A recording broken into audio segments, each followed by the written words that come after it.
ঝিনাইদহ ৪ আসনের এমপি আনারুল আজম আনার হত্যার মূল পরিকল্পনাকারী হিসেবে উঠে এসেছে তার বাল্যবন্ধু আখতারুজ্জামান শাহীনের নাম। তিনি এখন যুক্তরাষ্ট্রে অবস্থান করছেন।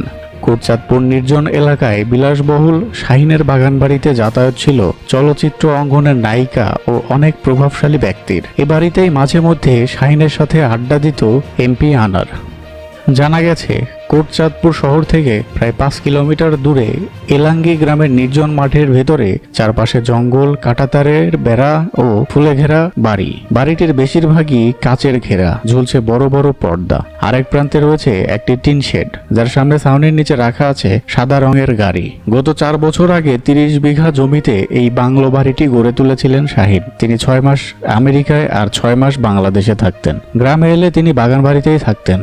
মোবারকগঞ্জের চিনিকলের এক শ্রমিক ইউনিয়নের সভাপতি গোলাম রসুল জানান, আনার ও শাহীনের বন্ধুত্ব প্রায় ৩০ বছর। পাশের কোটচাঁদপুর উপজেলার এলাঙ্গি গ্রামে শাহীনের ওই বাংলোয় প্রথমবার তিনি গিয়েছিলেন বছরখানেক আগে। ৩-৪ মাস আগে শেষবার এমপি আনার তাকে ওই বাংলোয় নিয়ে গিয়েছিল। একদিন দর্শনা থেকে বাড়ি ফেরার পথে আনার তাকে বলেছিলেন, চলো বন্ধু, শাহীনের সঙ্গে দেখা করে আসে। এরপর তারা দুইজন ওই বাংলোয় যান।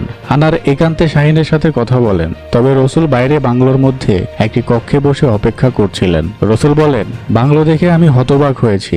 এই গ্রামের মধ্যে এত ভিআইপি বাংলো, যেখানে বিদেশি কুকুর, অনেক কর্মচারী, ভিআইপি আসবাবপত্র দিয়ে সাজানো। আনার তাকে বলেছিলেন, শাহীন মেরিন ইঞ্জিনিয়ার, যুক্তরাষ্ট্রে থাকেন। এখানে বেড়াতে এলে এই বাংলোতেই তিনি অবস্থান করে। এলাকাবাসী জানান, বাগান বাড়িতে বিভিন্ন সময় নামি দামি অনেক লোক আসা যাওয়া করে। সেখানে মদের আড্ডা আর সুন্দরী মেয়েদের নিয়ে আমোদ প্রমোদ করা হয়। শাহীন নিজেই এলাকায় সালিশ দরবার করতেন। সেখানে তার রায়ই চূড়ান্ত হতো। কেউ বিরোধিতা করলে পুলিশ দিয়ে তাকে হয়রানি করার অভিযোগও রয়েছে। তবে শাহীন এতটাই প্রভাবশালী ছিলেন, তার বিরুদ্ধে থানা পুলিশ অভিযোগ দিয়ে লাভ হতো না। শাহীন গত ১.৫ দশকে সম্পদের পাহাড় গড়েছেন।